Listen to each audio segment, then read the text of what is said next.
প্ৰাণৰ শিল্পী জুবিন গাৰ্গৰ অবৰ্তমানত যোৱা এটা মাহ অসমৰ মানুহৰ মনত যিকুৰা জুই জ্বলি আছে সেই জুইকুৰা তেতিয়ালৈকে নুনুমাই যেতিয়ালৈকে অসমৰ জনতা আশ্বস্ত নহ'ব যে আমাৰ প্ৰাণৰ শিল্পীগৰাকীয়ে ন্যায় পাইছে। 19 ছেপ্টেম্বৰৰ পৰা 19 অক্টোবৰলৈকে আজি এটা মাহ পূৰ হ'ল। আজি সমগ্ৰ অসমৰ প্ৰতিখন আঞ্চলিক ছাত্ৰ সন্থাই ৰাজহুৱা স্থানত ৰাইজক লগত লৈ আমি বন্তি প্ৰজ্বলন কৰিছোঁ। গুৱাহাটীতো লতাশিল খেলপথাৰত আমি বন্তি প্ৰজ্বলন কৰিছোঁ।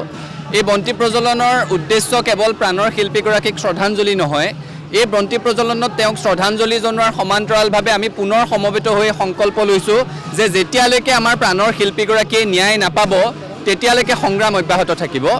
জুবিন গাৰ্গ হেৰাই গ'ল, তেওঁক আমি সুকীয়াকৈ এতিয়া ন্যায় কি দিব পাৰিম?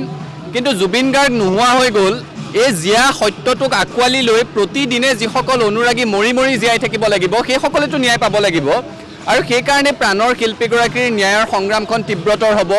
অহা 23 তাৰিখলৈ সমগ্ৰ অসমৰ প্ৰতিখন জিলা সদৰত সদৌ অসম ছাত্ৰ সন্থাৰ আহ্বানত ন্যায় সমদল কাৰ্যসূচী আমি ৰূপায়ণ কৰিম। সেইদিনাখন প্ৰতিখন জিলা ছাত্ৰ সন্থাই ৰাইজক লগত লৈ জিলাৰ সদৰত ন্যায় সমদল বাহিৰ কৰিব। আৰু যেতিয়ালৈকে ৰাইজ আশ্বস্ত নহ'ব যে প্ৰাণৰ শিল্পীগৰাকীয়ে ন্যায় পাইছে তেতিয়ালৈকে আমাৰ সংগ্ৰামখন অব্যাহত থাকিব। কাৰণ এটা মাহ পাৰ হৈ গ'ল, এই সময়খিনিত ন্যায় মানে কি সেই কথাটো আমি আকৌ পাতিব লাগিব। ন্যায় তেতিয়াহে পাব যেতিয়া এটা পানী নসৰকা তদন্ত হ'ব, ন্যায় তেতিয়া পাব যেতিয়া তদন্তটো ক্ষিপ্ৰ হ'ব। কাৰণ এটা কথা আছে যে justice delayed is justice denied.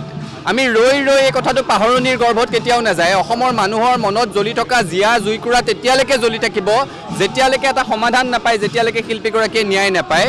আৰু আৰক্ষীক আমি সেইকাৰণে কৈছোঁ তদন্ত ক্ষিপ্ৰ হ'ব লাগিব, পানী নসৰকা হ'ব লাগিব। আৰু এই তদন্তৰ অন্তত এনে এখন চাৰ্জশ্বিট SITয়ে প্ৰস্তুত কৰিব লাগিব যিখন সাক্ষ্য প্ৰমাণেৰে সৈতে কটকটীয়া হয়, যিখনৰ জৰিয়তে দোষী আইনৰ সুৰুঙাৰে সাৰি যোৱাৰ কোনো সুযোগ নাথাকে। আৰু দোষীয়ে যেতিয়া দৃষ্টান্তমূলক কঠোৰ আইনী শাস্তি পাব তেতিয়াহে তেওঁৰ অনুৰাগীসকল অসমৰ জনতা আশ্বস্ত হ'ব যে আমি ন্যায় পাইছোঁ। আৰু যেতিয়ালৈকে সেইটো নহ'ব সংগ্ৰাম অব্যাহত থাকিব।